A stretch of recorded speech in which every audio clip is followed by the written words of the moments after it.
Let's take you now to Charlottetown, where ministers are taking questions outside the cabinet retreat, and that's the Deputy Prime Minister. It needs to be reworked for the problems that now exist today. I mean, it's only 6 years old, but there is talk that a new one is coming.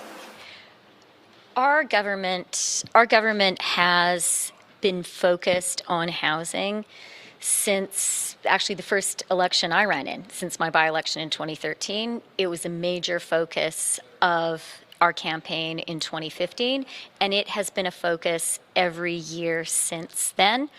In the most recent budget, we included some important additional investments in Indigenous urban northern housing. And, we really understand that this is a core challenge for Canadians. We've done some important things. I would maybe emphasize here the first home savings account, which came online in April. And the financial institutions have been positively surprised by the number of Canadians who have opened accounts, are using that to save for their first home. So there's a lot of stuff that we've done and stuff which is coming on stream. The Housing Accelerator is another really important program, which actually we discussed in this panel, and that is just starting to deliver for Canadian municipalities right now. So there's a lot in the pipeline, but we absolutely understand there is a lot more as a government, as a country, we need to do when it comes to housing.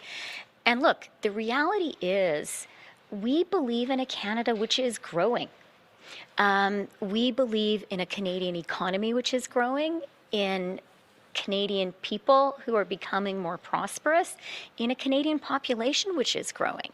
And if that is the kind of Canada you believe in, we have to build more homes and we have to build them faster. And that absolutely was the focus of the conversation we've just had now. What about the immigration threshold? Would those be reduced as a solution for the housing crisis? Je sais que notre collègue, le ministre Miller, a déjà parlé avec vous concernant l'immigration. Et on est tous d'accord avec ce que le ministre Miller We all agree with what Minister Miller said. We do understand how important immigration is for our country. All countries in the Western world today. And they're all facing a demographic crisis. Canada is lucky. And we are lucky because our country is open to accepting immigrants. It's an economic advantage for us today and tomorrow. However, you're right. It is important to ensure that the Canadians who are here and to ensure for Canadian youth, especially, as well as immigrants and newcomers, that there will be enough housing for everyone. So we really do have work to do. But we all agree with the Prime Minister, who emphasized the importance of housing.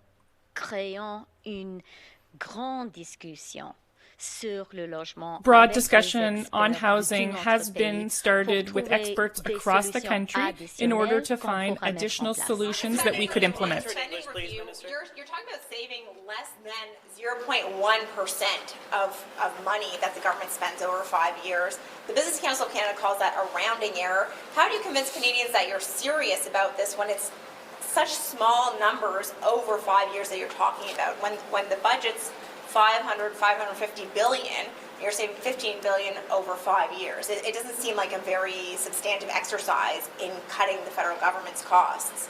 So let me say a couple of things there. First of all, when it comes to the 15 billion in repurposed spending, this is not new news. This was a commitment we made in the budget in the spring, and that commitment underpins the entire fiscal forecast that the budget was based on. So this is something we said months ago that we would do. People have been working really, really hard on putting it in place.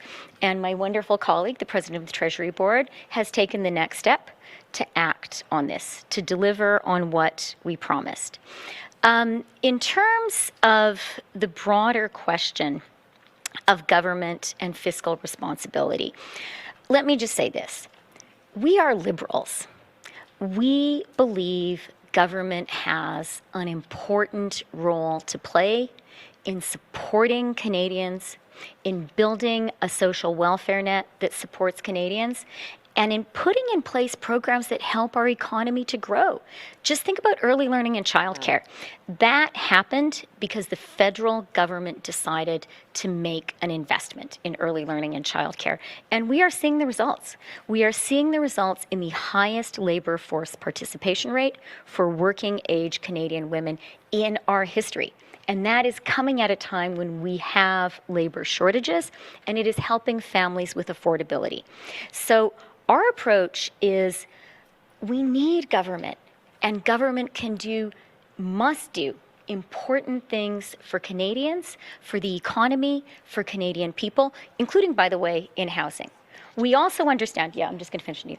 We also understand that government is able to deliver for Canadians when government operates on a responsible fiscal footing. And that, by the way, is a profoundly liberal conviction.